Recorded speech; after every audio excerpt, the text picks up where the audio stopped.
Okay, week 8, lecture 1. So we're going to continue today where we left off last time, where we were starting to look at how we make a quantitative theory for how patterns form. So what did we do last time? Well, we started to think about systems which were just ordinary differential equations. So basically just given by some variable u that is a function of time and depends on a parameter epsilon. And what we asked was, can we construct a generic equation that describes what happens to the system when it undergoes the analog of spontaneous symmetry breaking, namely that we find that trivial solutions become unstable towards a solution with some particular type of order, some particular value. And so what we did was we used an analogy with Landau theory. So we expanded whatever function we have on the right-hand side of the equation. So if you look on the left-hand panel, so here is our governing equation. And what we simply did was near the bifurcation point, the point where the system undergoes some sort of tipping point, some kind of instability, we can expand the function locally, and we constructed a generic form for the equation, which you can see over here on the left-hand side. Now, this form, of course, looks very similar to the way that we constructed equilibrium Landau theory. So let's go and have a look at what are the steady states here. So we're going to look at two different cases when the coefficient of the cubic nonlinearity is positive and when the coefficient is negative. And at the end of last time, I started to write those equations down, but I didn't really finish them or complete them. So I've double checked the results, and I'm showing you here the fully corrected forms and the full sketch of how they behave. So let's have a look on the left-hand side. We're going to be looking at what are the allowed steady states of this equation. And the allowed steady states are when d is greater than 0, we can set u is equal to 0, and we can see that if r is positive, the only steady state is u is equal to 0. Excuse me. But we can also have a steady state when r is negative, the coefficient of the linear term, and then we have a steady state plus or minus r over d to the 1/2. And that, I'll show you in a minute, is called a subcritical bifurcation. When d is less than 0, then we have when u is equal to 0, we can have, for r is less than 0, u is equal to 0 is the only solution. But when r is positive, then plus or minus the square root of r over minus d is a positive number.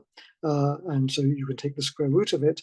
And that is a solution shown over here on the left-hand side, which grows continuously from 0, and that's called a supercritical bifurcation. Now, the subcritical one, which I did first, those solutions jump discontinuously, and I've drawn them over here on the left-hand side, but on the figure on the right, so please take a look on the right figure there. And what you can see happening is a rather complicated picture, which I'm going to explain to you in just a minute. But basically what I want you to notice is that the solutions, when r is positive, occur, well, they can exist when r is positive, but in fact, in the equation I've shown you, they actually don't. So in the equation on the left-hand side over here, just these solutions here that I'm showing you on the left-hand side, the non-zero solutions only exist, strictly speaking, for r less than 0. And those solutions are drawn over here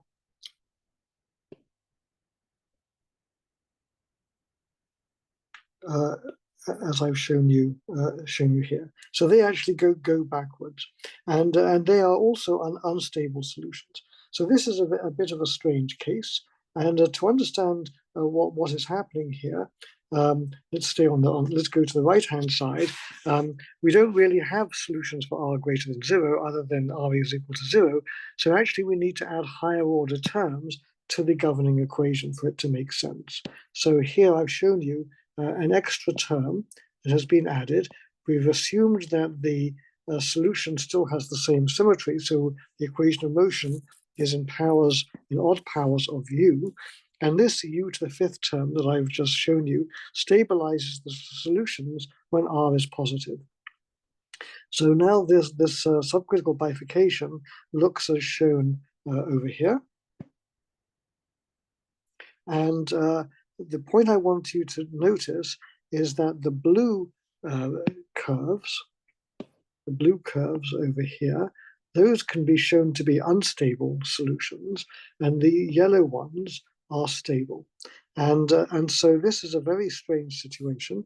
So if you want to think about it, think of it like this. You're going to see hysteresis. And what is hysteresis? Well, what hysteresis means is that as you change the control parameter r and it increases, that is different. The behavior you get is different going up than it is going down. So let's have a look and see what that would look like. So on the bottom here, I've shown you two graphs.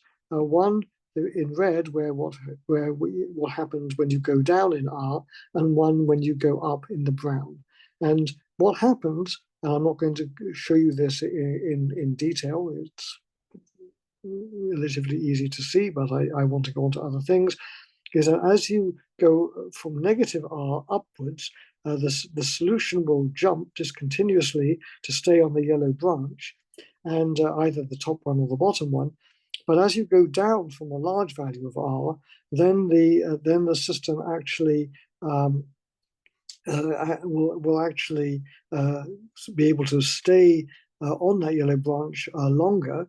So you actually drop from the yellow branch onto the u equals 0 axis at an earlier value of r than when you do the jump. So here is the jump.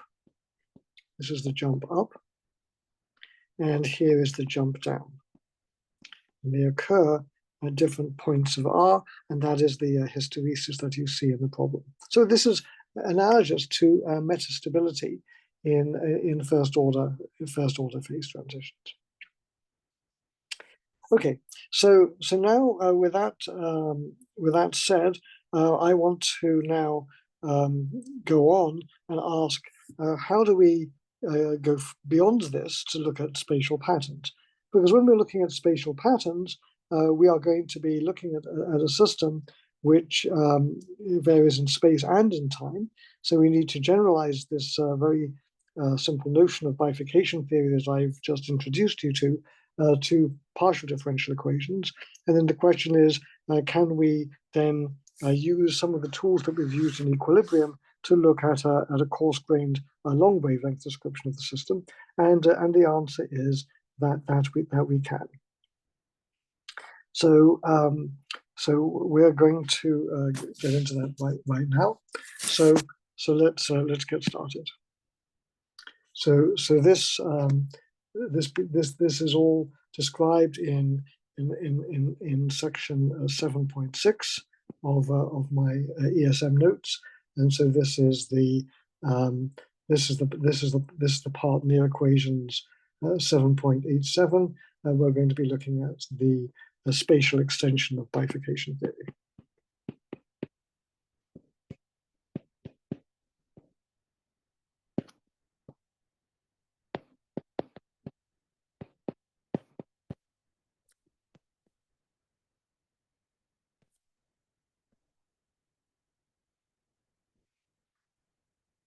So let's suppose that we have a system which might have an order parameter which would be multidimensional, and then the first thing I want to talk about is the symmetries of the system.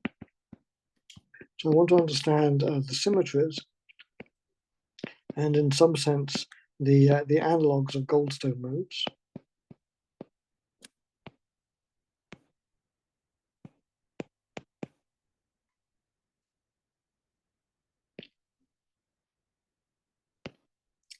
And then what I want to do is I want to show you how it is that we can construct an equation describing the spatial variations. So this is going to be what's known as the amplitude equation.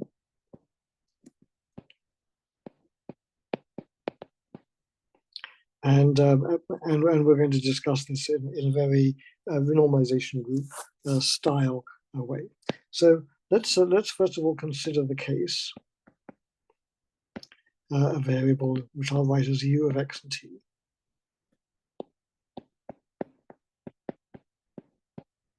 So like so. So let's suppose it orders and forms a pattern.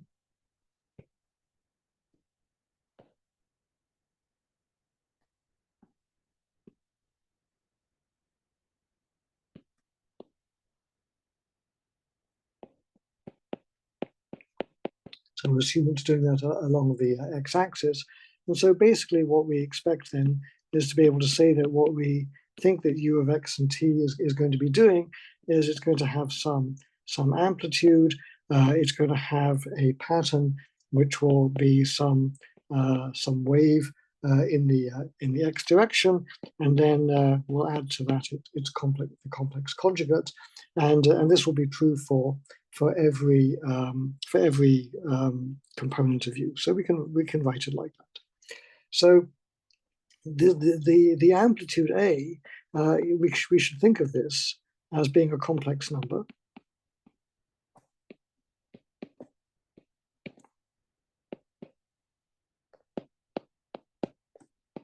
So for each component, x and y and z, it is a complex. It is a complex number with an amplitude and phase.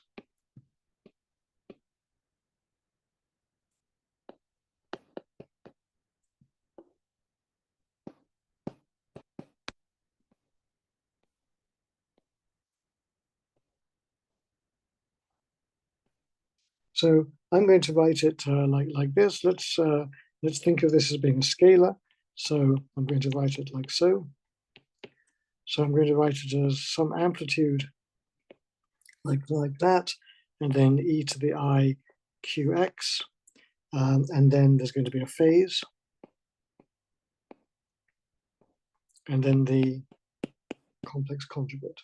So you might say, well, why are we making things complicated? Why are we thinking of these complex amplitudes and so on?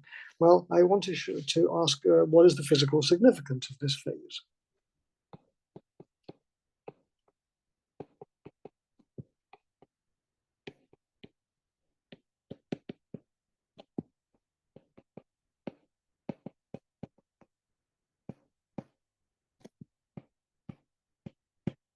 So the answer is that this is related to the translational invariance of the system.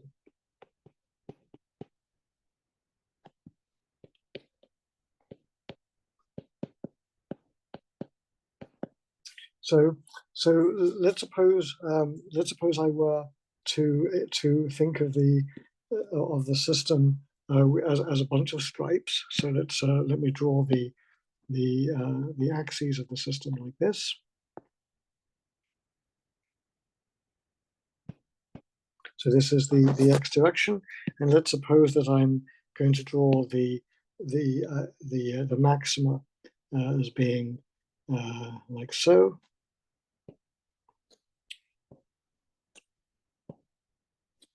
And the minima halfway in between.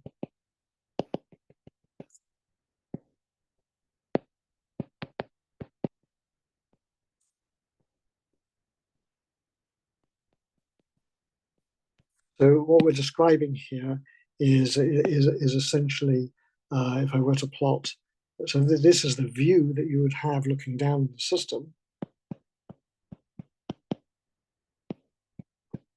You'd see these stripes. If I were to plot u as a function of x at this time, what this would correspond to is some pattern well, I probably haven't got it lined up properly, but something like that. Okay, these maxima are supposed to line up with these.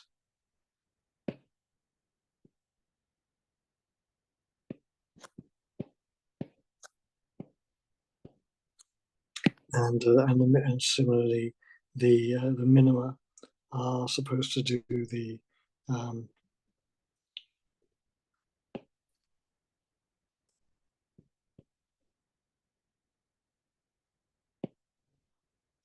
like that.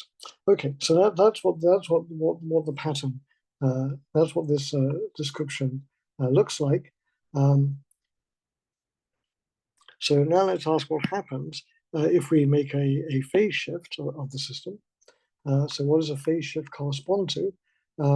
Well, suppose we make a change in the origin of x.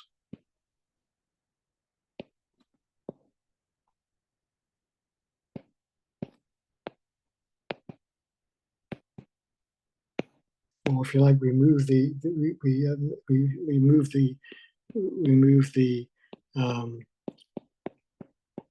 the pattern along the x-axis like so. Then what's going to happen is we're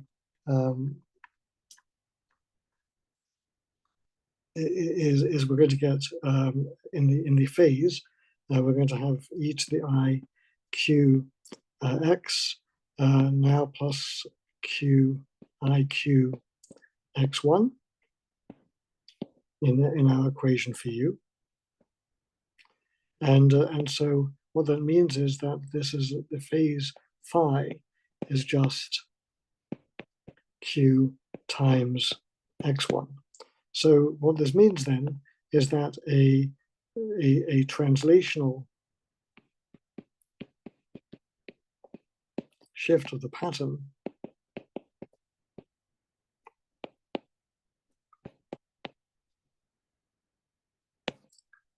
is the same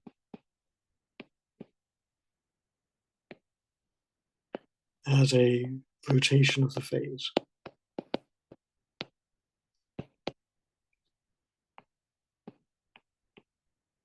So that's what this phase the phase rotation that then is a symmetry of the problem. So translational invariance translates into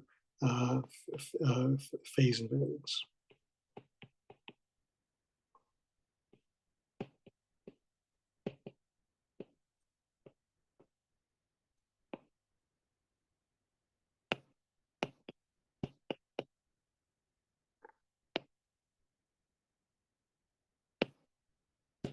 So okay, so why did we do all that?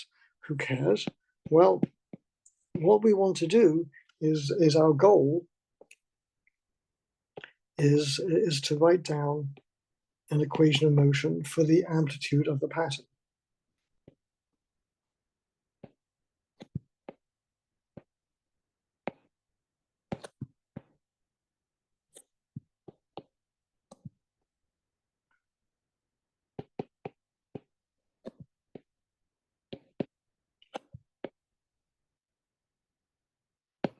So let's just sort of take a picture of what a snapshot of the pattern would look like.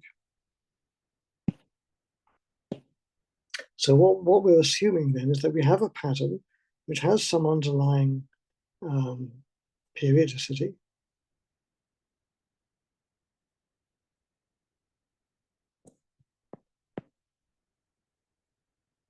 And then it may have some structure like I have drawn over here. And what we would like to know is, well, if I know that the pattern has some frequency, then really I don't really need to know the whole function. What I really need to know is what is the amplitude, which is the envelope of this behavior. So we can see that there is a scale separation.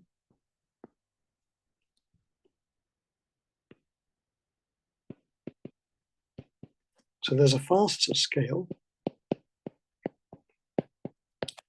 which is the oscillatory behavior.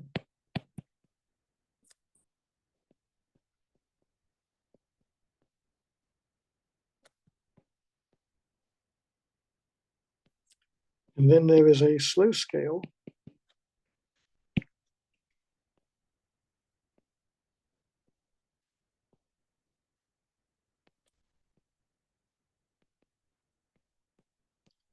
which is the envelope of the pattern.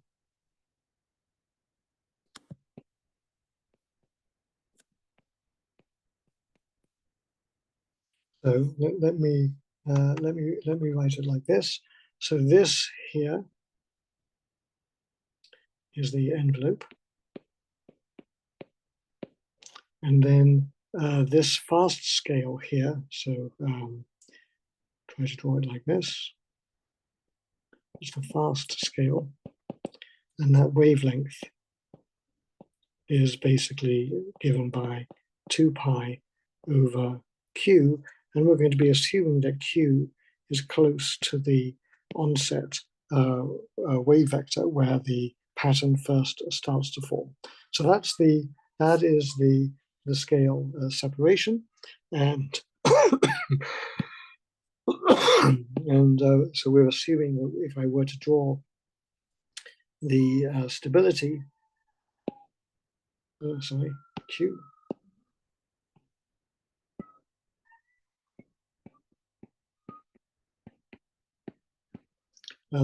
That's going to look like this.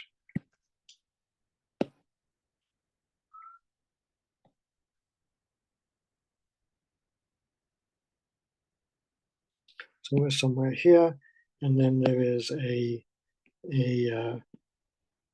this is the QC, and then we expect that the fastest growing wave number is going to be the one that is the scale of the pattern.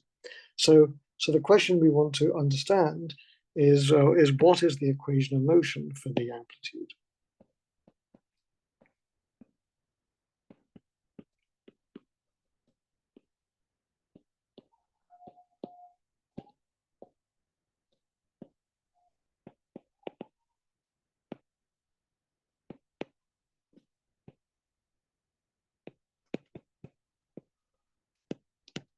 So let's think what it might be.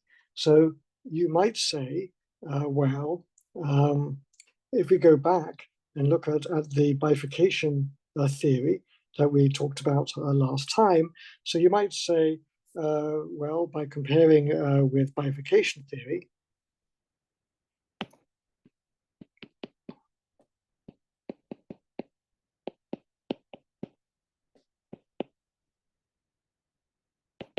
so you might say, well, maybe we have something like dA by dt is equal to something like RA, and then plus d a cubed, something like that.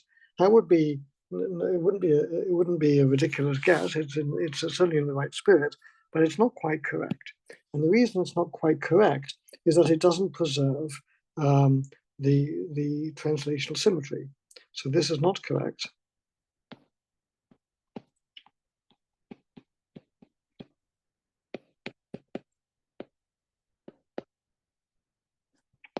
Because the equation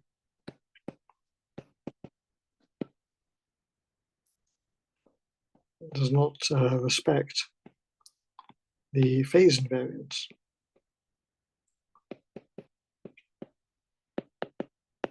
Which is, in this case, the same thing as the translational invariance.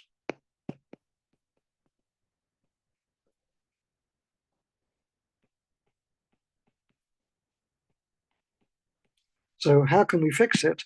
Well, we're close, but we're not quite there. So the important insight is to realize that the cubic term has to be phase invariant. So to make this equation phase invariant, what we actually need to do is write it like this: dA by dt is equal to RA, and now we would have something that looks like this: dA times the absolute value of A squared. So this equation, then, if I make a phase rotation, the linear terms, all the phase rotations cancel out, and the linear term times a absolute value a squared term, both of those things will, the phase invariance will cancel out. So this equation preserves the phase invariance.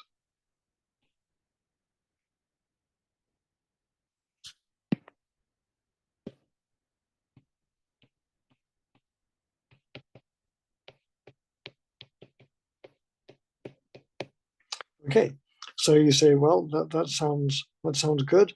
We are surely nearly there, but not quite, because of course we expect that our equation to be a partial differential equation to have spatial derivatives, and at the moment we don't have any at all. So this is now the question remains: how do we put in the spatial variations?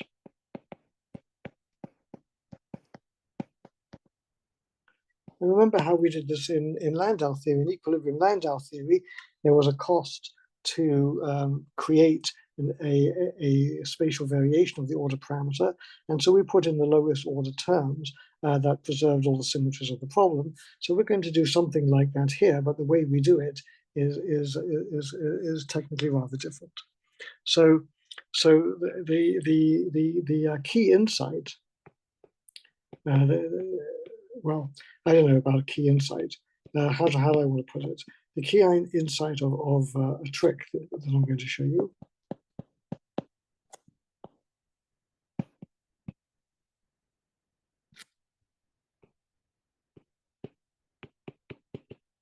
is to start with the linear dispersion relation.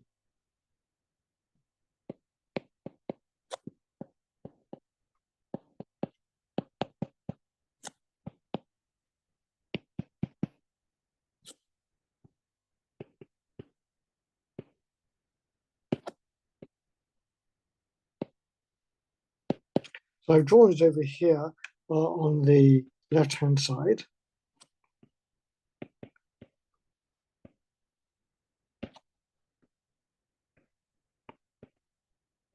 And near the onset, at least, the behavior of that curve is going to be a parabola.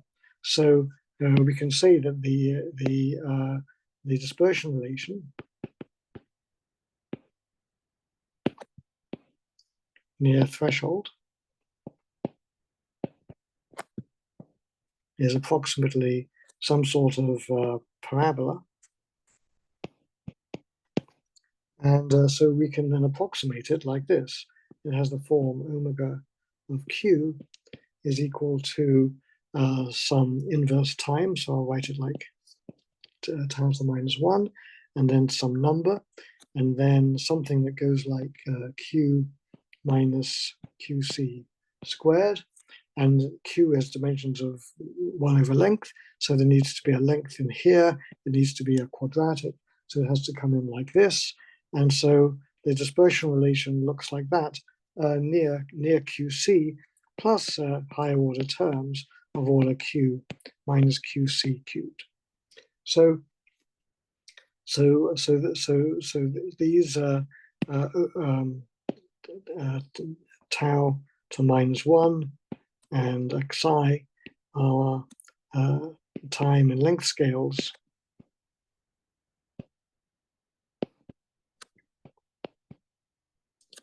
that reflect the microscopic physics.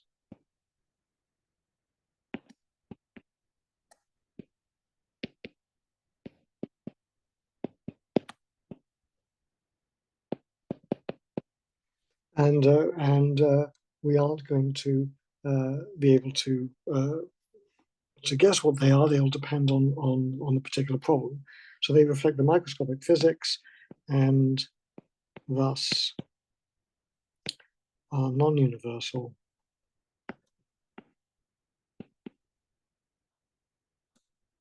problem-specific quantities. So that's pretty much like what you have in phase transitions in equilibrium, where you have a critical temperature. Critical temperature might be due to to J over Kb. J is the exchange interaction, the spin-spin interaction. That varies from material to material. There's nothing universal about it. But what we're looking for is what is universal in terms of the control parameter.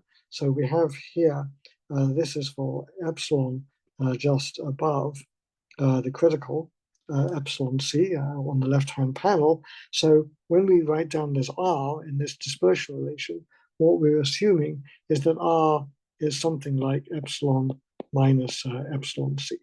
So we're going to say, just like we did in second order phase transitions, we assume that the coefficient of the quadratic term change sign. So as we talked about last time, when we are near a bifurcation point, then the parameter has to change sign at the bifurcation point, and so it has the following form. So we know that that kind of argument is also going to apply here as well. So what we're going to do then is we're going to say, well, this is the dispersion relation, and now we're going to use the same trick that we talked about last time when we were talking about the Busse balloon. So the idea then is to impose, to modulate the state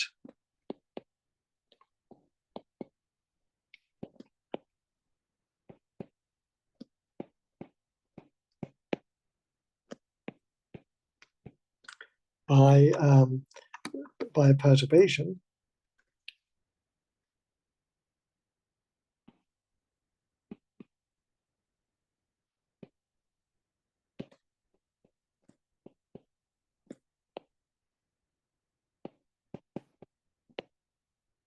to the amplitude. So we're going to make the amplitude now go to some amplitude times some modulation. I'm going to again use a capital Q to represent the perturbation. So I'm going to write it like this: e to the I qx x plus qy y, and if I do that, then what's going to happen is that the q vector, which starts off as being qc in the x direction. So that's the ordering wave vector. So that's now going to change to be q equals now qc plus qx, and then qy, big Qy in the y direction. So that's what the dispersion relation is, and now we've modulated the q vector by imposing this modulation of the amplitude of the system.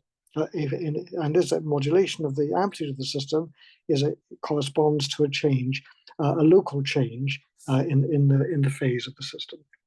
Okay, so that's our picture. So far, nothing terribly exciting, you might say.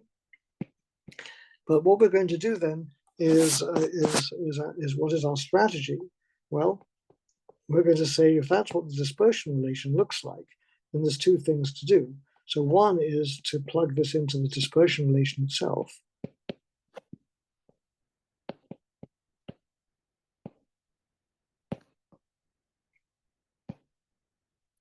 So we're going to get omega now as a function of capital Q and little q.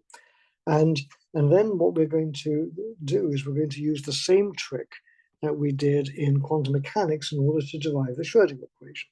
So we're going to use the trick of associating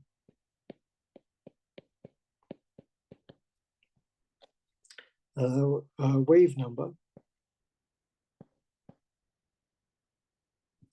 and a frequency with space and time derivatives. So if I have a function which is going as e to the I qx, then if I take the gradient with respect to x, that just gives me I times q. So we can make an association, and that association I'll just write down right now.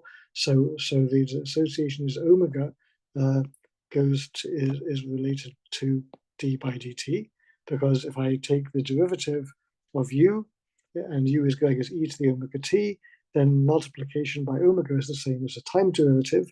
Similarly, qx, I can get by saying it's minus I d by dx, and qy is minus I d by dy.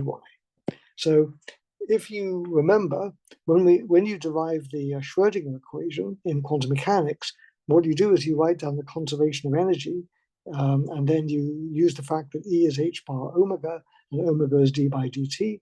And so you get that I h bar d by dt is equal to minus h bar squared del squared over 2m, acting on the wave function. So that's how you derive the Schrödinger equation from Einstein's formula and de Broglie's formula for the momentum. So we can do the same thing here. Once we have the dispersion relation, then we can turn it into a differential equation using this trick. So the significance of this is that this means that that the dispersion relation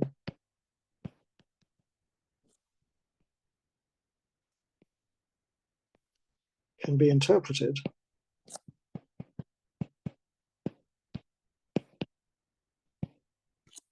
as what we would have got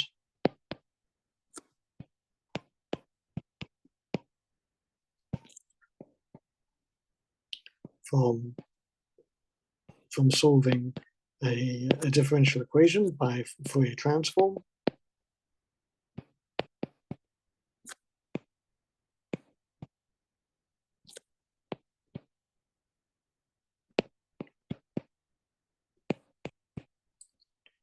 And that means that the dispersion relation itself gives us the differential equation.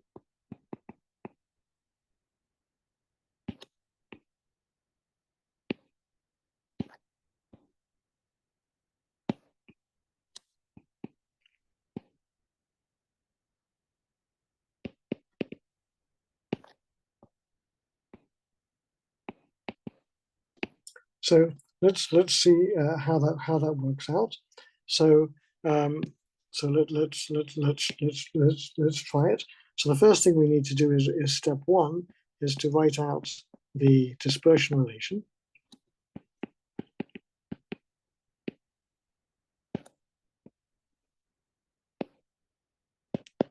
So what we do is we take our formula for Q over here on the left, and we substitute it into our formula for the dispersion relation up here on the left, and so that gives us that tau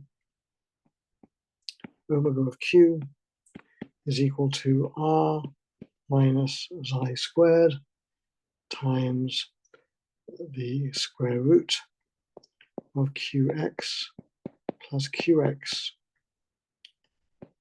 squared plus Qy squared minus Qc. This whole thing squared, and that is equal to R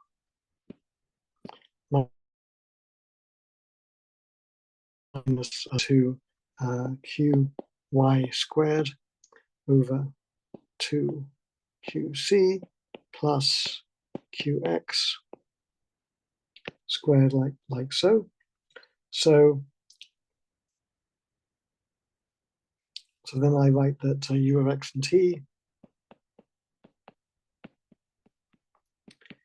is equal to some amplitude e to the I qcx plus complex conjugate, and that then turns into some A naught e to the omega of q times t, and then e to the I qx x plus q y y times I qcx plus the complex conjugate of that, and therefore writing down the derivatives, I get the result that tau d by dt of A is equal to R of A plus psi squared into d by dx minus I over 2 qc dy squared, that operator acting on A. So now this is like the Schrödinger equation in some sense. It's a linear equation. It has higher order derivatives than the Schrödinger equation, reflecting the fact that we actually have a pattern that forms in this system, and this system, this equation has a name. This is called the Newell-Whitehead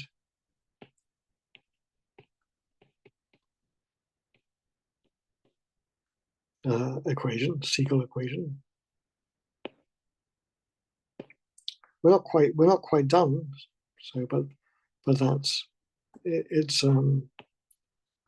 close to that. We're going to put in the next terms in a minute, but that's the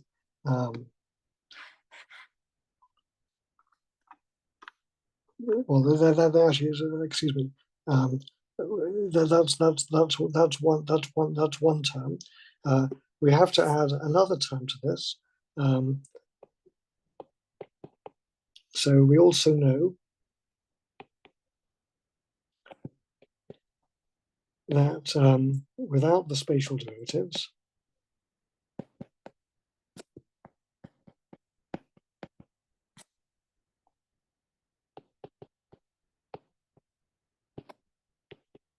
we expect the bifurcation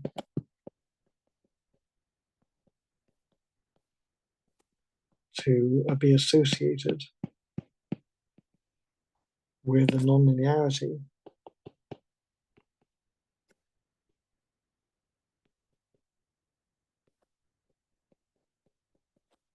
which we wrote down a few pages ago.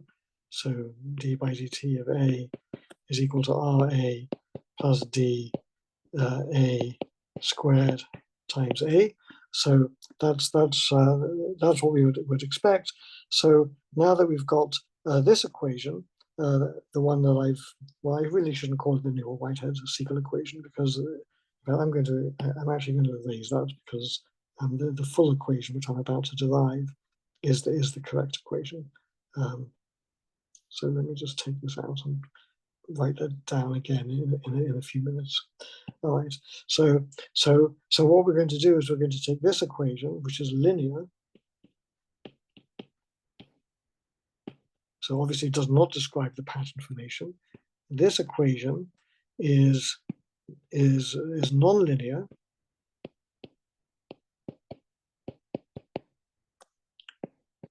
but no spatial variation.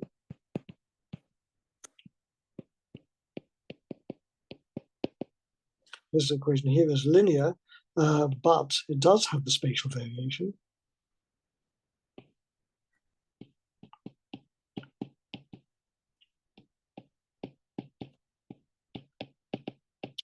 And so what we're going to do is we combine them, and the combination is called the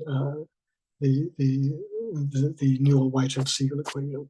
So now we combine them, and that gives us our final equation, which I'll write down like this: tau d by dt of A is equal to R A plus d A times the absolute value of A squared plus this funny derivative term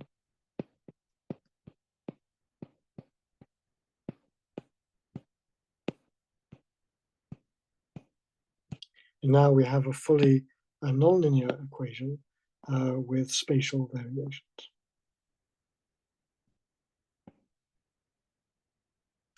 So this is fully nonlinear plus spatial variation.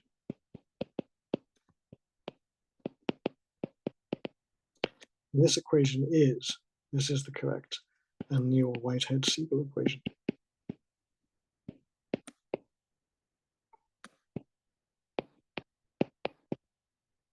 Okay, so let's ask ourselves, there's something really, really strange about it, because it has this derivative form that you can see here, d by dx minus I2 qc and then dy squared. That's obviously breaks the xy symmetry. Where does that come from? And the answer is that we get the xy symmetry broken because the situation that we're looking at rolls up the y-axis. So remember that what the physical situation is inherently asymmetrical. So you might ask, why does this equation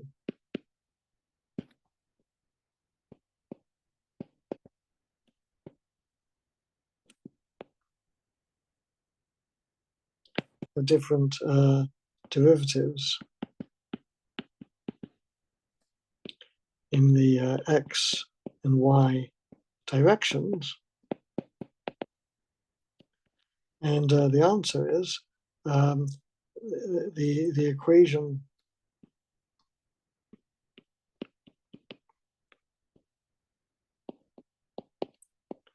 describes the fluctuations of convection rolls that are oriented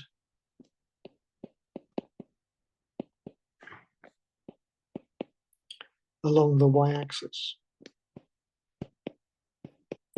So if you go back to how we drew our picture, so over here, looking down at the top, this direction here is the y-axis.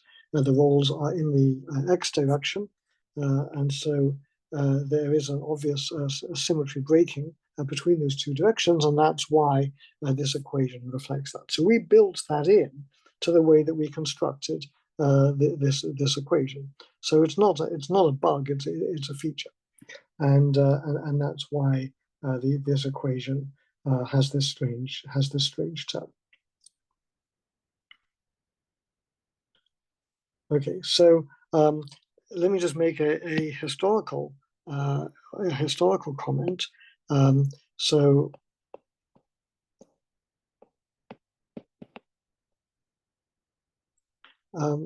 what would this equation look like?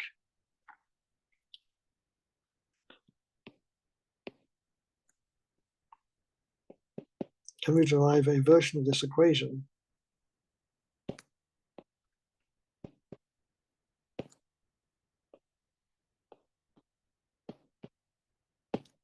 without referencing the preferred x and y directions? In other words, what we want is a rotationally covariant form of this. So the answer is yes, we can do that. So there does exist a rotationally covariant form.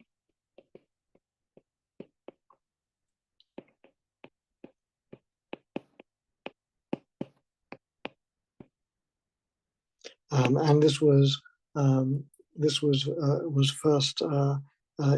guessed by Gunaratne and Swinney in about 30 years ago.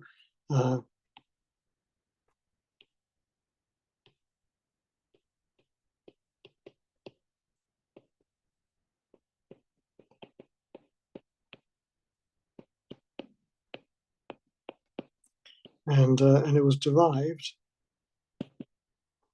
a couple of years later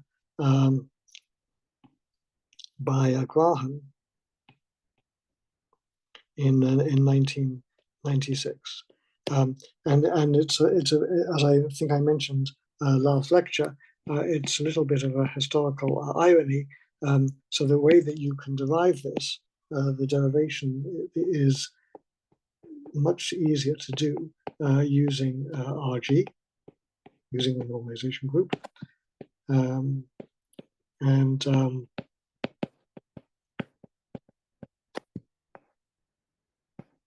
so that was done by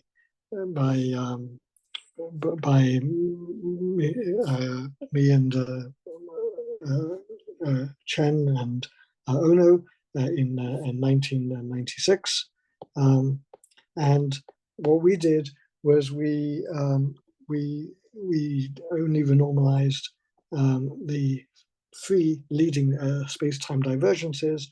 But if you do the full renormalization of all the divergences in theory, you get the result that Graham derived. So you can do this by renormalization group, and if you only renormalize the leading terms,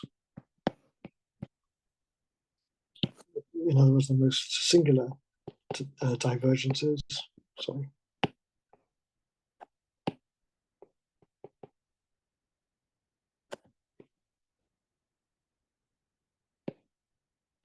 that gives you the Newell-Whitehead-Siegel equation, and renormalizing all of them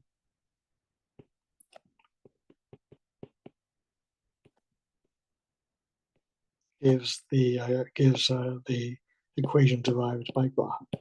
So these methods are very I don't know, economical, I would say. The renormalization group methods is much easier than the standard methods. And I'm not really going to justify that or go into that. That's a whole lecture course in asymptotics on its own.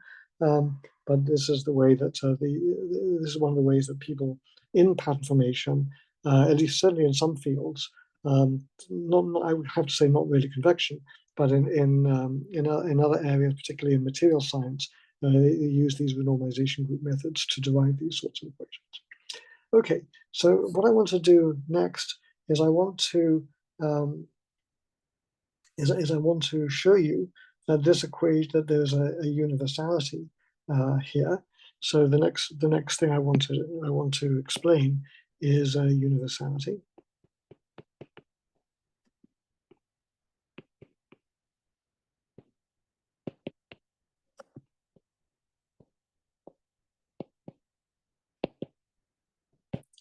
So the next thing one might want to ask is, well, are there divergent timescales and things like this? And the answer is yes, that there are. So let me show you that. So let's ask how the various terms scale in the equation.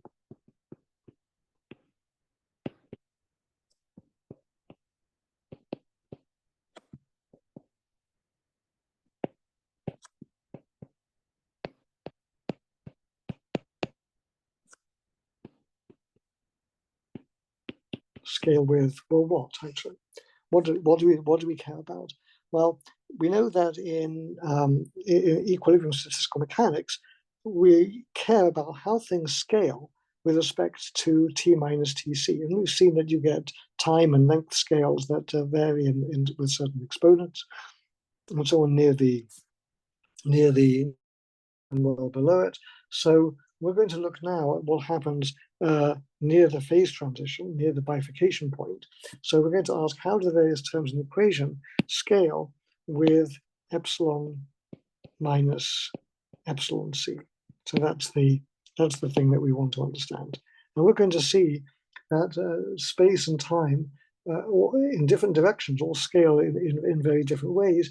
You have diverging correlation lengths and diverging correlation times, and they will have different scaling exponents. So how do we go about visualizing that? Well, the basic idea is that all the derivative terms, which are linear,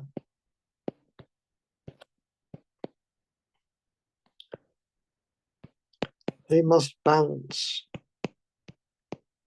or in other words, scale the same way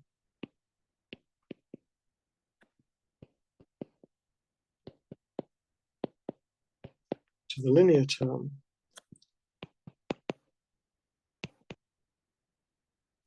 which is just r times a. Now, r times a is epsilon minus epsilon c. So what that then gives us is a whole bunch of equations. So let's write them out. So first of all, I have that tau d by dt of a. That must be of the same order as epsilon minus epsilon c times a. Similarly, psi squared d x squared a must be of order epsilon minus epsilon c times a.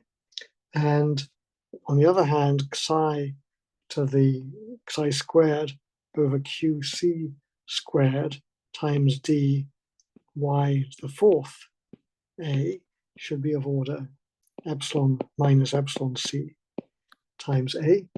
And so that then tells us that d by dx of a basically goes like epsilon minus epsilon c to the 1/2 times a, whereas dy a scales like epsilon minus epsilon c to the 1/4 power. So what that means is that I have, in some sense, I can think of these terms as being like a correlation length. So this is like a 1 over correlation length in the x direction, and this is like 1 over a correlation length in the y direction times a, and this is like 1 over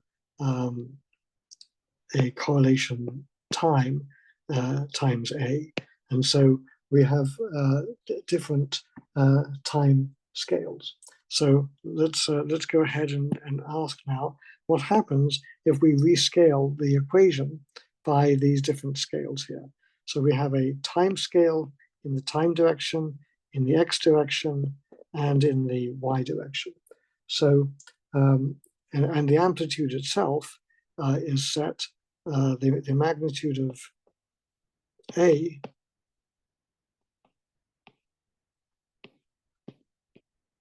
is set by bifurcation theory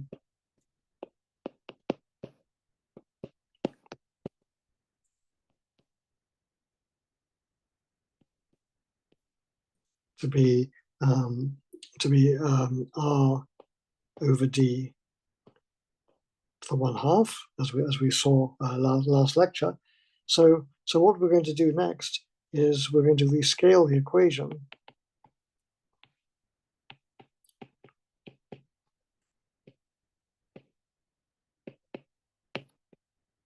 for the amplitude to make it into dimensionless form.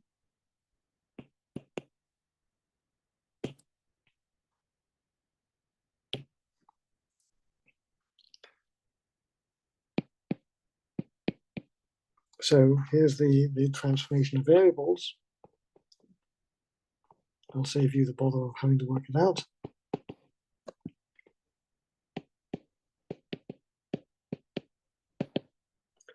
So I'm going to define capital X is the square root of r over xi times x.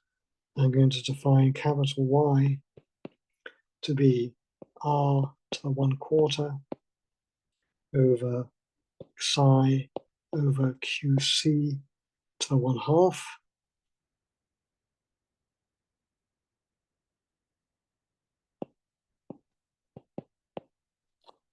times y. I'm going to define capital T to be r over tau times t.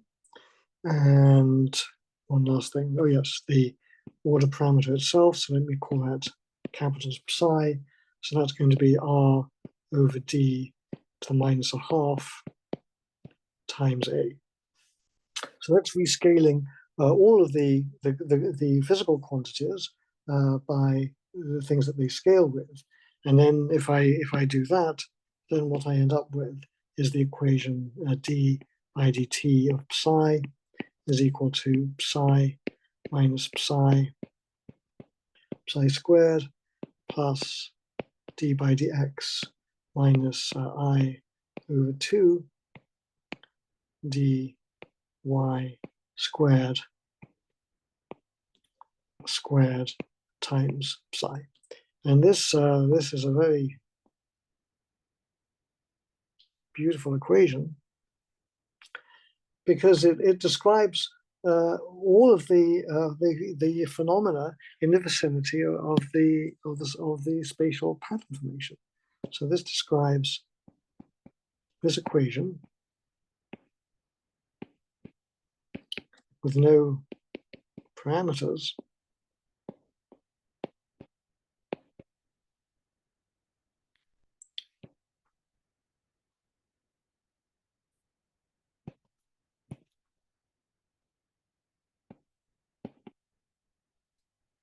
describes the space-time variation of the patterns near the bifurcation point.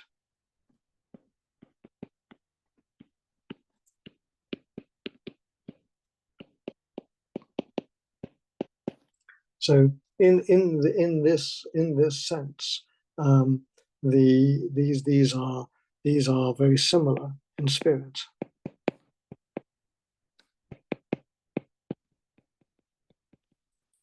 To Landau's equations. And we didn't really talk about it.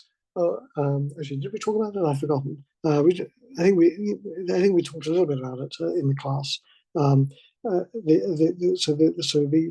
These are similar to the time-dependent Landau equations, or if you like, the Gross-Pitievsky equations. And so they have a very similar structure. So let me just end this section by talking a little bit about the divergences of the characteristic scales.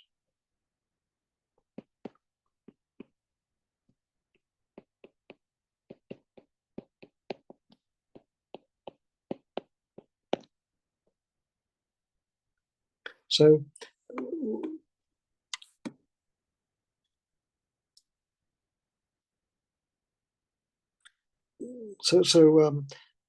basically what we can say is that we have three kinds of spatial variations. So we have spatial variations which are transverse to the roll direction.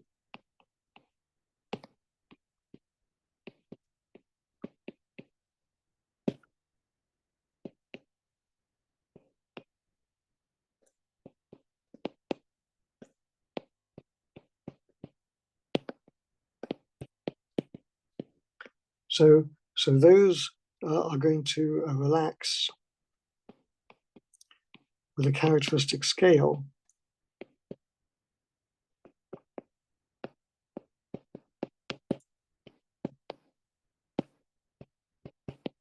which is order 1 in the x coordinates, capital X coordinates. So if I go back to the original coordinates, then that direction is that scale is order the length scale psi is just a number divided by r to the 1/2 in the original coordinates.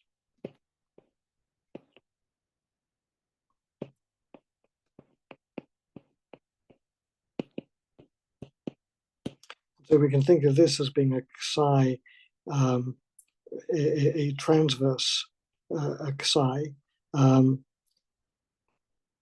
transverse to the roll direction, and that scales like the microscopic length scale psi over epsilon minus epsilon c to the 1/2, and so this diverges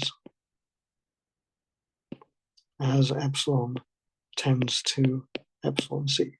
So that's the in the transverse direction. Then we could ask, well, what happens along the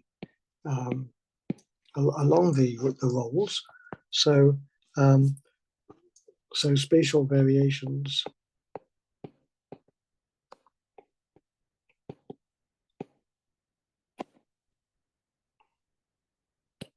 along the rolls, so parallel to the rolls,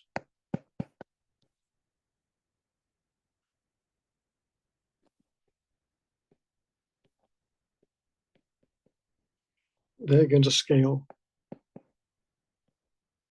as order xi to the 1/2 divided by qc to the 1/2 r to the 1/4, and yep, that has the right dimensions, i.e. Psi to the 1/2 over qc to the 1/2. So that's a length scale times 1 over epsilon minus epsilon c to the 1/4. So this we can call psi parallel to the rolls, and psi parallel diverges with a critical exponent epsilon minus c to the minus 1/4 as epsilon tends to epsilon c. So this actually is also divergent, but with a different amount. And then lastly, the order parameter itself, the amplitude of the convective velocity will vary over a time scale that's of order this microscopic timescale tau over r, i.e. there's a correlation time for the order parameter, which is of order tau divided by epsilon minus epsilon c. So again, these and the order parameter itself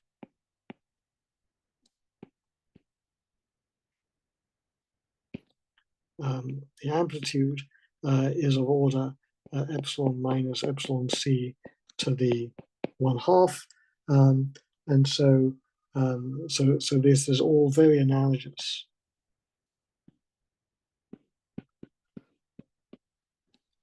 to emergent phenomena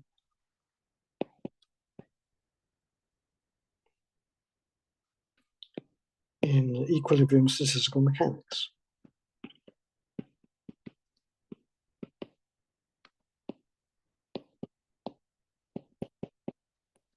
Except the thing is that here we're talking about a non-equilibrium system.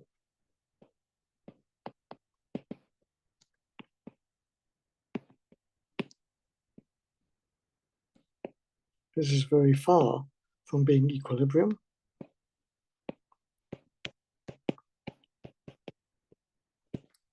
But our coarse-grained description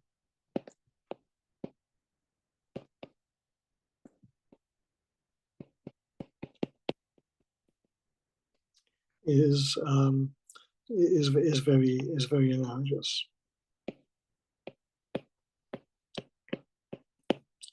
And so this is a very nice way to see that all of the ideas that we have in equilibrium for Goldstone modes and rigidity of the order parameter and so on, all of these things happen here in these in this very simple prototypical non-equilibrium pattern formation example.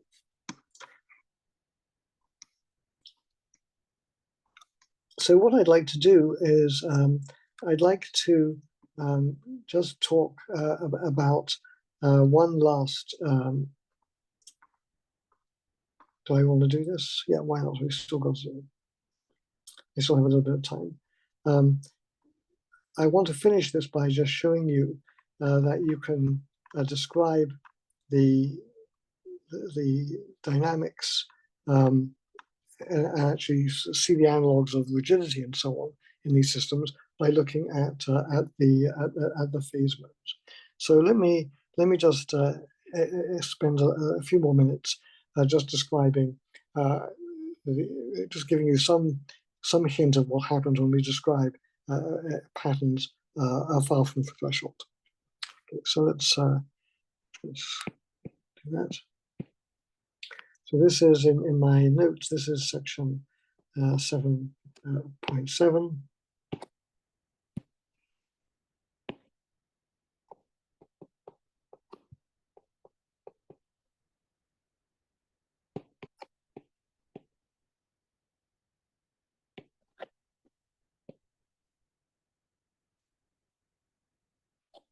I'm going to just change this title. So emergent pattern dynamics. I want to say just a little bit more about the pattern dynamics.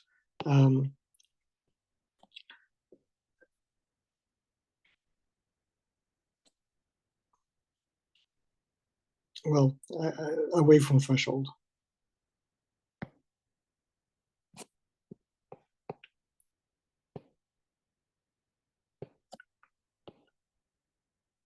Okay, so what is the thing that I want to tell you?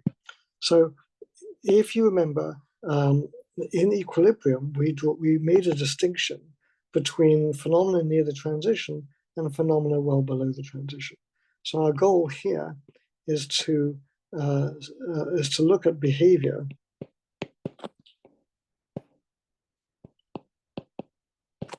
away from the transition point.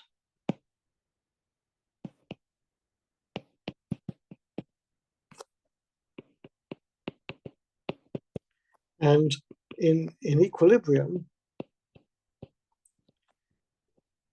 we saw that this was governed by phase modes.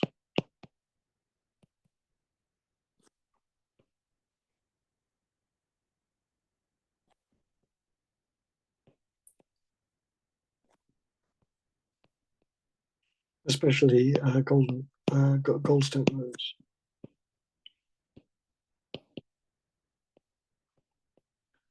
So let me just remind you of that idea. So what we had was a diagram that looks like this. So here's my system with temperature T. Here is my temperature Tc. Here is 0. And what I told you was that there's different universal behavior in these different regimes. So in the area around the critical temperature, there is a universal regime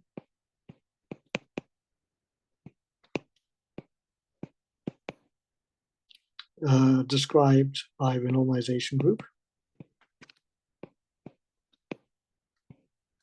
critical exponents,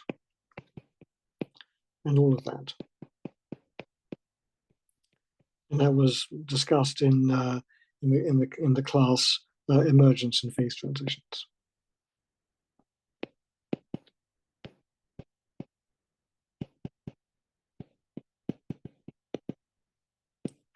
And then after that phase, then there is a completely different phase. So actually this is a terrible picture. Let me do something which you can't do on a traditional blackboard. Let me take this thing.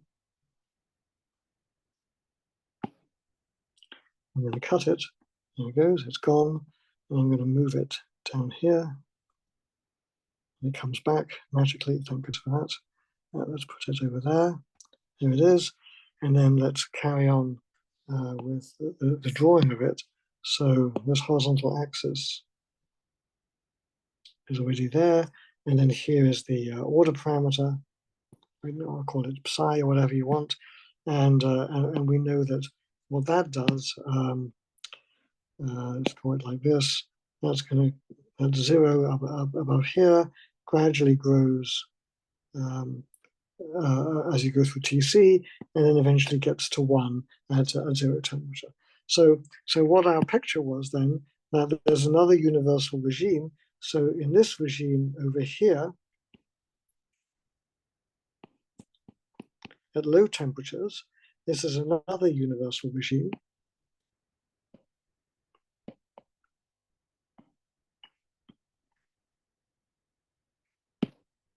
And in this regime, amplitude fluctuations are frozen out.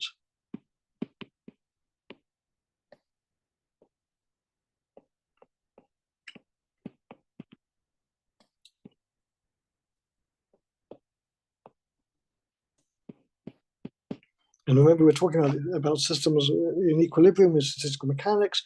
So we remember that the amplitude fluctuations had a gap, but the phase fluctuations were gapless. They were Goldstone modes.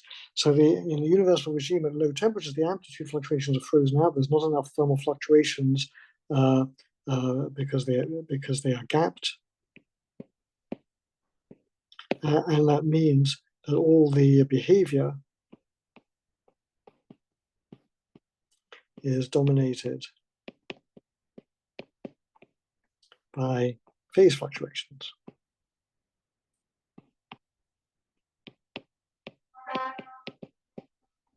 And that is indeed the topic of this course.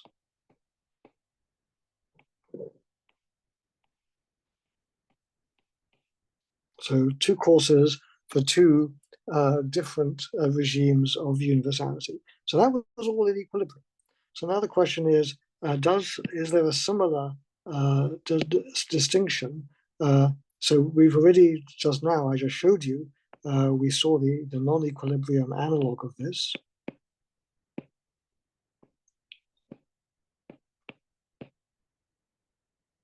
We already did that.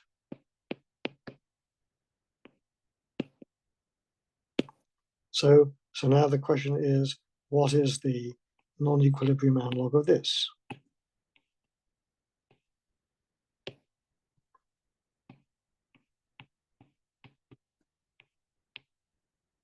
And that's what I want to show you now. I'm not going to go into huge amounts of detail, but just give you a flavor of how one goes about doing that. Because sometimes these calculations can be very complicated, and so.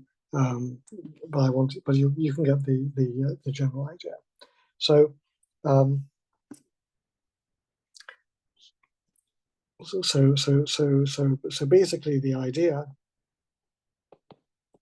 is this: if we're far from the threshold,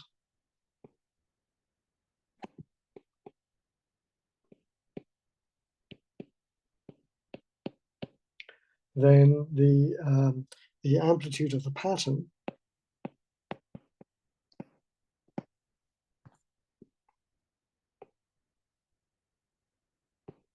has saturated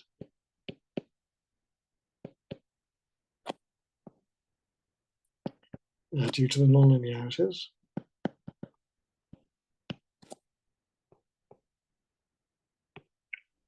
And that means that the local, that means the remaining dynamics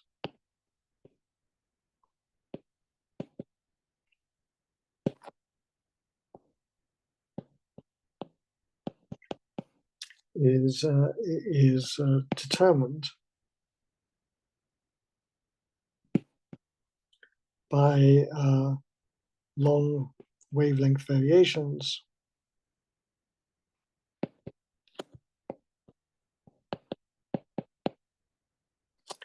in the local wave number.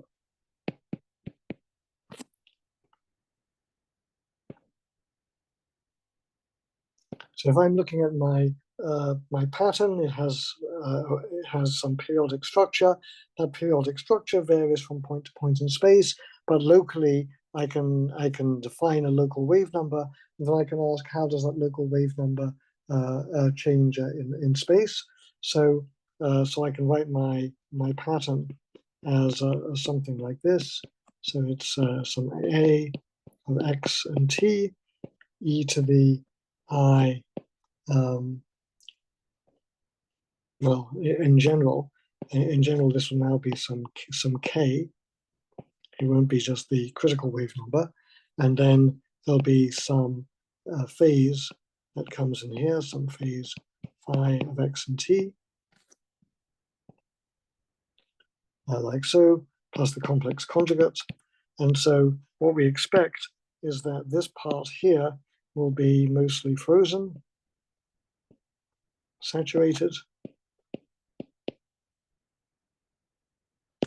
and then we expect that this phase has its own dynamics.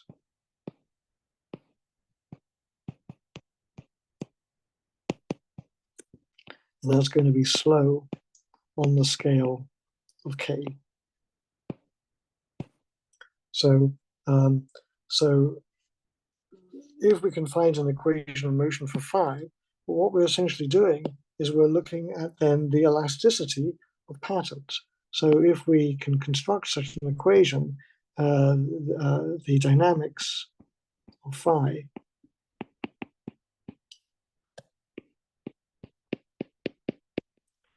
determines the elasticity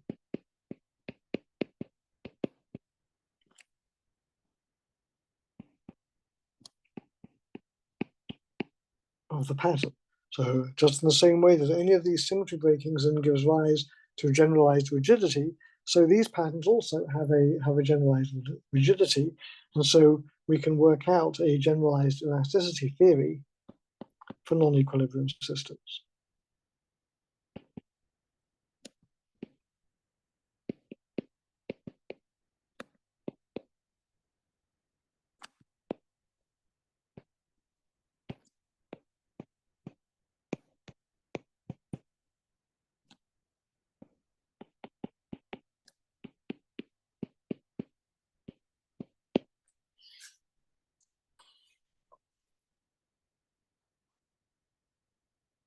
Okay, so that's the basic idea, and what I want to do is I want to just show you what that equation looks like.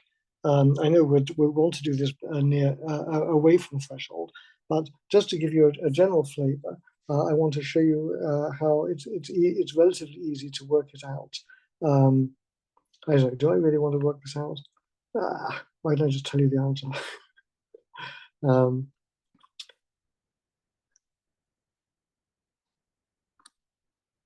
I think I'm just going to stop here and tell you the answer rather than go through all the details. So let me just show you how we set it up, and then I'll just tell you what the answer is. So the way so that's the basic idea. It's more important that you understand the idea than how to do the calculations. So let me give you an example.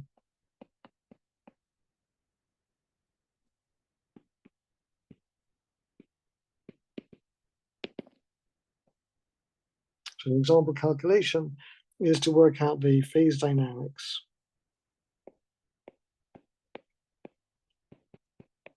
near threshold. So I have to say, working it out far from threshold is quite tricky. So this is not too bad. So let me show you just roughly, sketch you the key steps in the calculation. So what we do is we start off with our equation of motion. So I'm going to write it in a kind of rescaled form like this.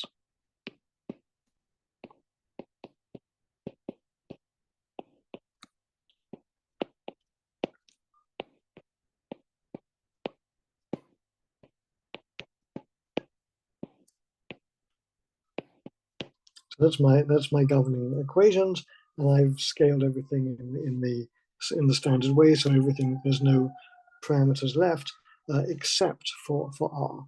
So just to be crystal clear, the the scaling that I've done is I've made A go to some A bar, which is D to the 1/2 times A. X has gone to some X bar, which is X over Xi. Y goes to some Y bar, which is Y times QC over Xi to the 1/2.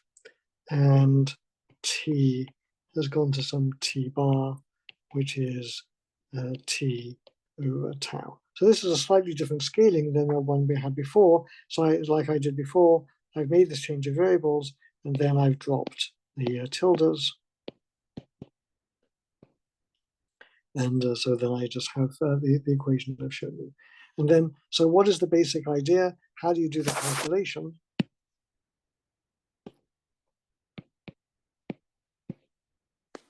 So the basic idea is you take a periodic state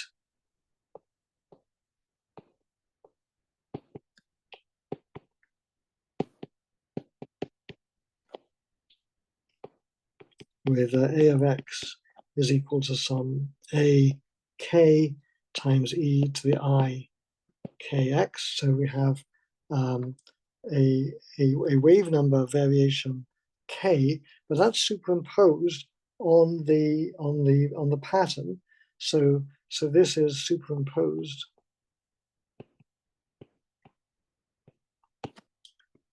on the pattern wave number near threshold.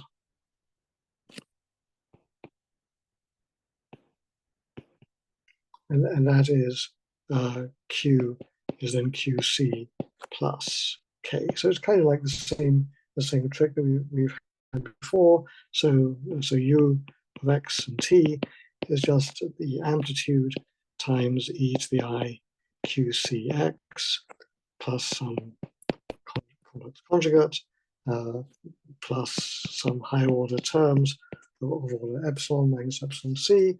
And so if I take this general form and substitute into my governing equation for A,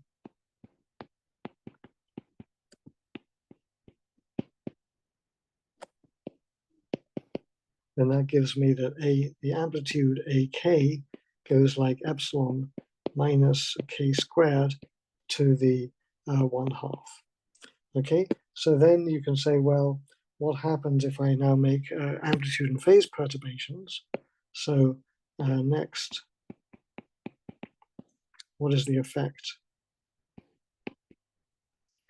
of a amplitude perturbation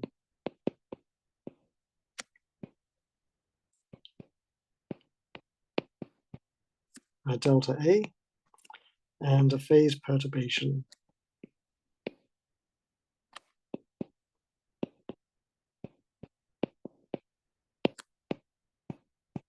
delta phi? So that's the question we're going to ask, and we're going to see that these things have very different dynamics. So let's have a look at that. So I'm going to write then that A of X now is then equal to AK plus the change in the amplitude, so that's delta A, times E to the I Kx. And now I've made a perturbation in the phase. The phase was 0 before, so now the phase has now become delta phi. And what that tells us is that the time scale for relaxation of delta A is epsilon times delta A plus order delta A squared. So this comes from the amplitude equation, the one that we have over here on the left screen. And so that says that the time scale for the relaxation of amplitude fluctuations goes like 1 over epsilon, as we saw earlier in today's lecture. If we then ask, well, what is the analog statement for the change in phase? So a uniform change of phase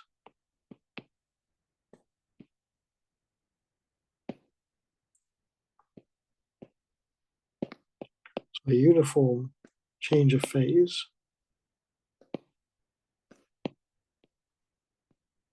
never relaxes.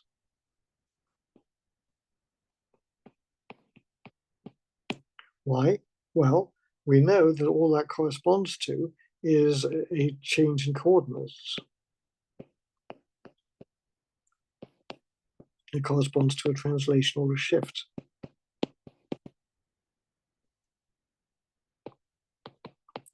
So that then doesn't it's just a coordinate transformation, so it can't actually relax.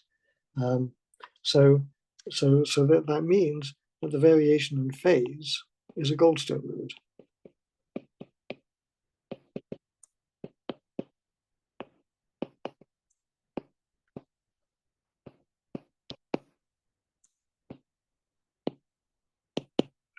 And so we can use the same argument that we did in equilibrium statistical mechanics.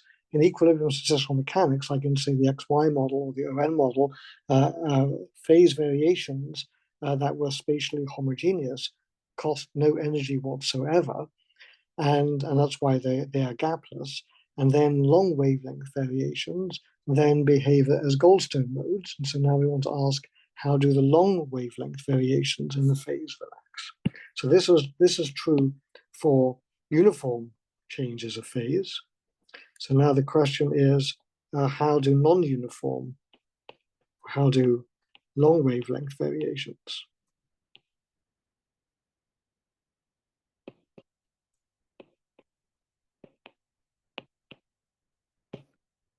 How do long wave variations in phi of x and t relax?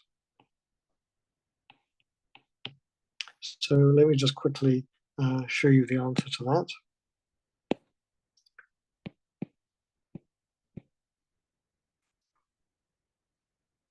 So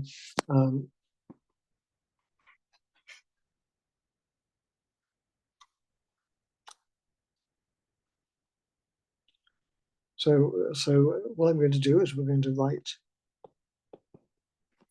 that the change in phase is going to be some delta phi naught times some qx times x. So that's going to be the long wavelength variation. And I'm going to show you, we will see in a minute,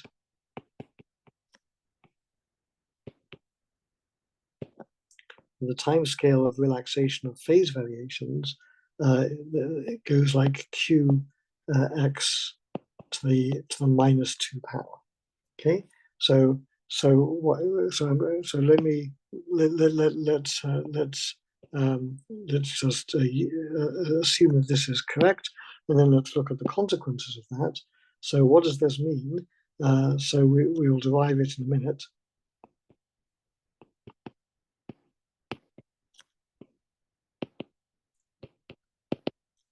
But what it means is that if we fix epsilon at some value,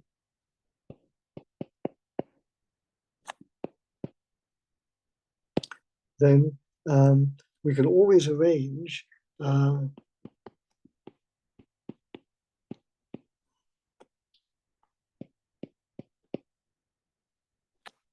Q to be very much smaller than the scale of fluctuation, the scale of epsilon, which is epsilon to the 1/2. We can always do that. And so if we do that, then that means that the time scale for the phase fluctuations will be very much larger than the time scale for the amplitude of fluctuations. So what this means then is that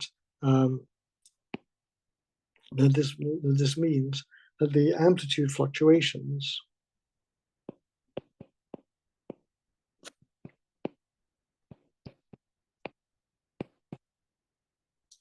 relax quickly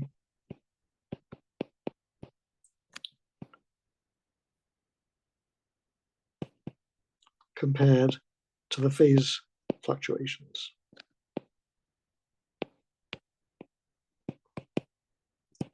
So this is in fact the analog of what we saw in Goldstone modes, because in Goldstone modes we saw that the energy went up as you made an amplitude fluctuation. So that means there's a huge driving force if you make that fluctuation to make that then go back to zero. Whereas for the phase variations, there's no energy change at all, so they're going to be very slow at relaxing. So what that means is that the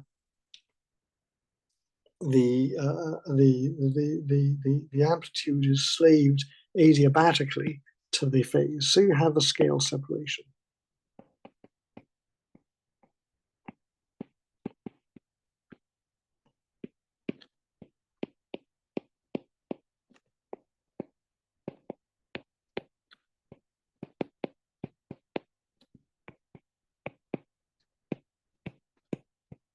So whatever the instantaneous value of the phase is, that's what the amplitude sees, and that's what it relaxes to. So then there's a calculation that you can do. So what you do is you take my equation, which is, where is it? It's over here. Let's go to take a look on the left-hand side and look at this equation for delta, for the amplitude. Okay, so we'll call that equation star in a circle. So what is the calculation that we actually do? So so the calculation is done like this.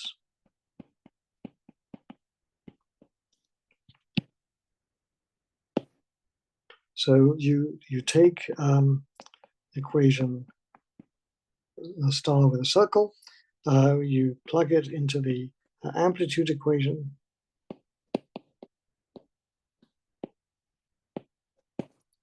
and then I'll write it down for you, because but really don't try to follow this. I'm just writing it out so it's there in the notes if you want to look at it.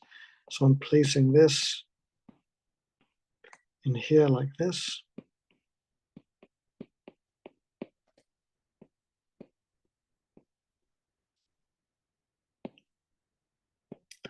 And I'm putting this on the right-hand side. So I'm just going to write it down like as dot dot dot, because you're just plugging that into the a squared a times RA and so on. So and then all the spatial variations. So so that's the equation that we're trying to solve. Now, what do we do? Because we've just argued that A relaxes fast. So what I'm going to do to speed this calculation up is I'm going to neglect spatial and temporal variations in delta A.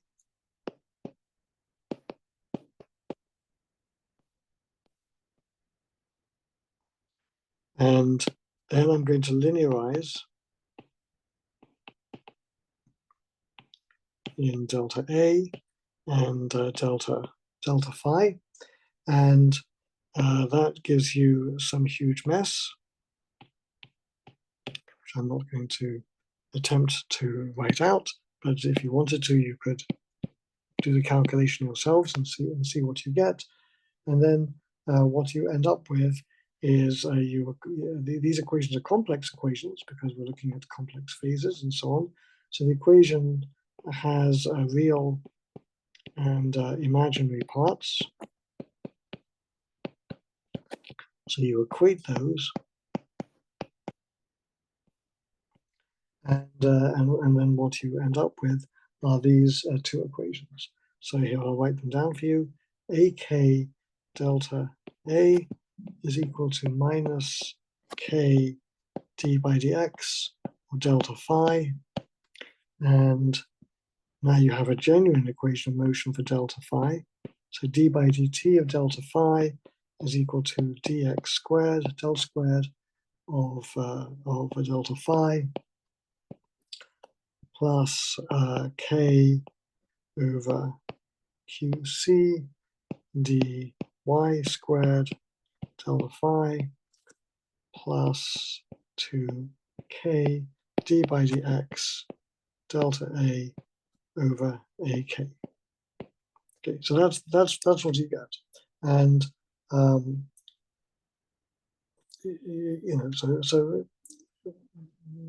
that's the result of the calculation. Now we don't care about a, we just care about delta phi.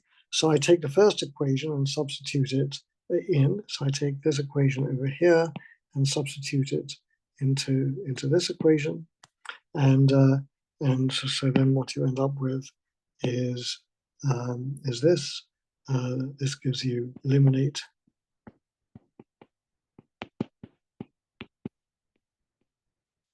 ak, and so then you end up with d by dt of delta phi is equal to dx squared delta phi times 1 minus 2k squared over ak squared plus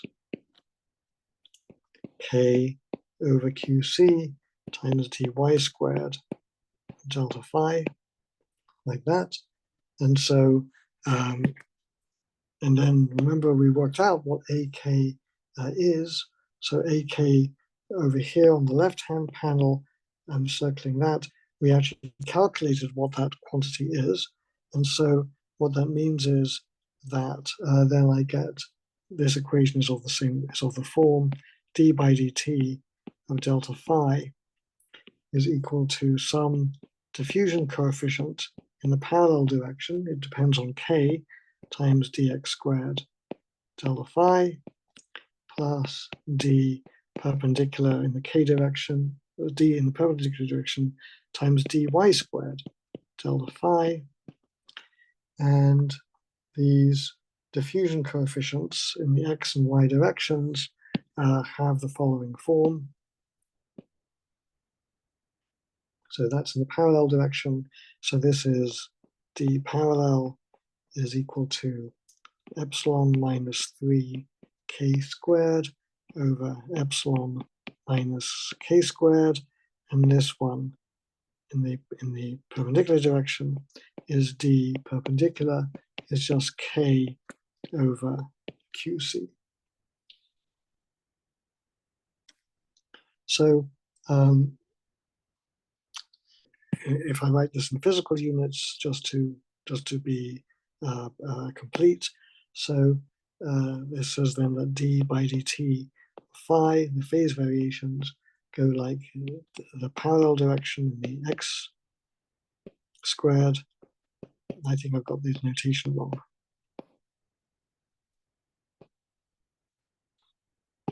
I don't believe what I just wrote.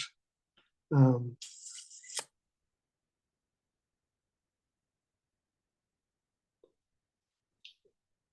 going to write it differently. I'm going to write it like this.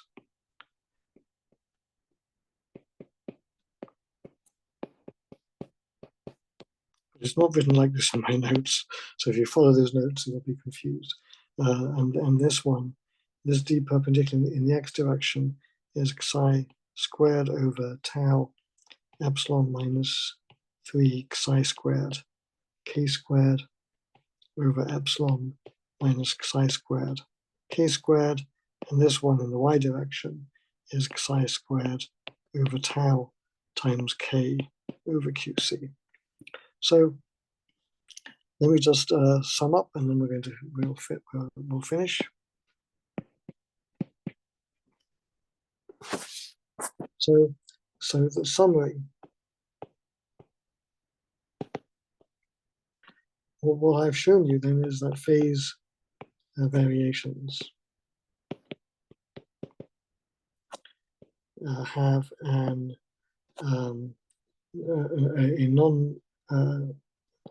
non-isotropic diffusion, that the amplitude modes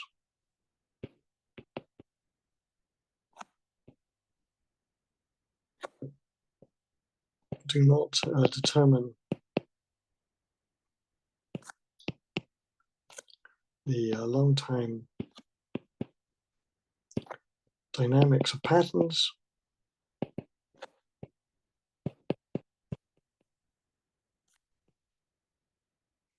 away from the threshold.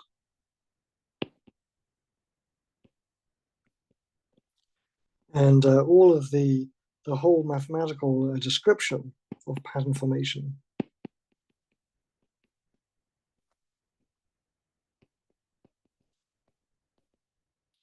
mirrors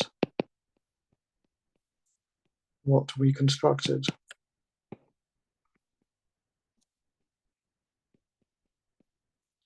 in thermal equilibrium, which is really quite remarkable. What I've shown you here is just the phase dynamics, so near the threshold. Away from the threshold, one can do, it's much more complicated, and I'm not going to go into that. So very far from threshold.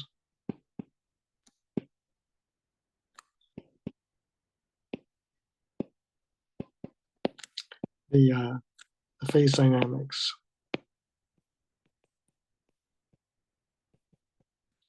is more complicated. The basic idea is the same thing. The reason it is more complicated is this. So what did we use here? So why is it more complicated? Well, the reason is this. The adiabatic separation of scales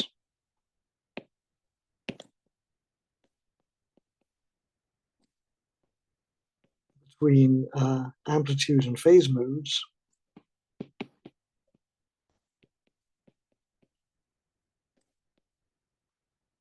is still true. That's correct. But the problem is that the actual equation of motion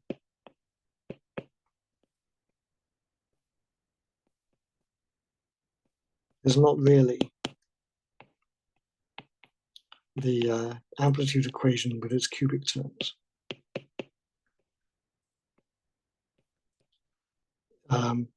Because it's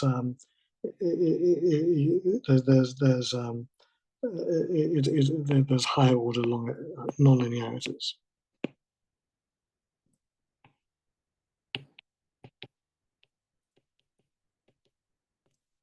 So it's technically harder, but it can be done.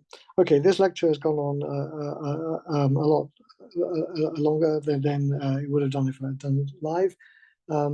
The next lecture, we will start looking at some biological and ecological pattern formation. So that's it for this evening, or this today, and we'll resume again on Thursday with a different topic.